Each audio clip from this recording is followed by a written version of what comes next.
बिस्मिल्लाहिर्रहमानिर्रहीम। अस्सलामु अलैकुम। सऊदी अरब में एक लड़की की शादी थी। मगरिब की नमाज के बाद इसका मेकअप वगैरह किया गया जैसा कि दुल्हन को सजाया जाता है।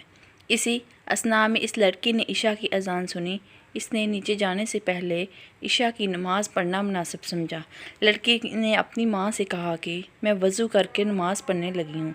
लड़की की माँ हैरत से इसे देखते हुए बोली, क्या तुम पागल हो? मेहमान तुम्हें देखने के लिए इंतज़ार कर रहे हैं और तुम्हारे मेकअप और बनाओ संगाओ का क्या होगा? ये तो सारा पानी से धुल जाएगा। मैं तुम्हारी माँ हूँ और तुम्हें नमाज ना पढ़ने का हुक्म देती हूँ और कहा तुम अभी वज़ू किया और तुमसे नाराज़ हो जाऊँगी। बेटी ने कहा, अगर अल्लाह की कसम मैं यहाँ से तब तक ना जाऊँगी जब तक नमाज अदा ना कर लूँ। मैं किसी को खुश करने के लिए अपने अल्लाह की नाफरमानी नहीं कर सकती।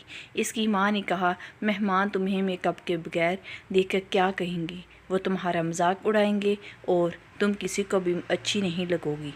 लड़की माँ की बात सुनकर मुस्कुराते हुए बोली, आप इसलिए परेशान हो रही हो कि मैं लोगों की नज़र में खूबसूरत नहीं लगूंगी, लेकिन मैं तो अपने पैदा करने वाले की नज़र में खूबसूरत बनना चाहती हूँ।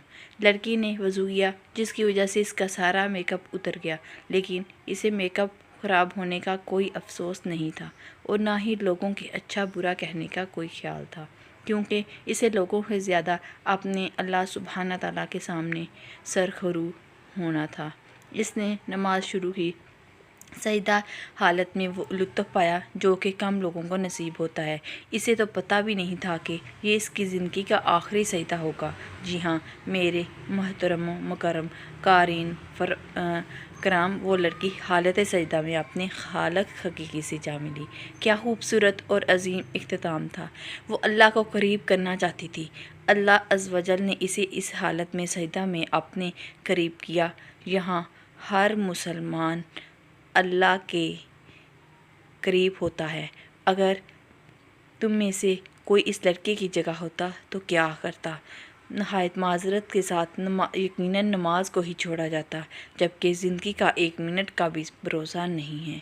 अगर मैं और आप अल्लाह को राज़ी करना चाहते हैं तो सबसे पहले नाफरमानी इसी की है। दुनिया के कामों का भी इनकार नहीं किया जा सकता, पर दुनियावी कामों के लिए अल्लाह को जिसने पैदा किया मारेगा और फिर दोबारा ज़िंदा करेगा। भूल जाना सबसे बड़ी बेवकूफ़ी है।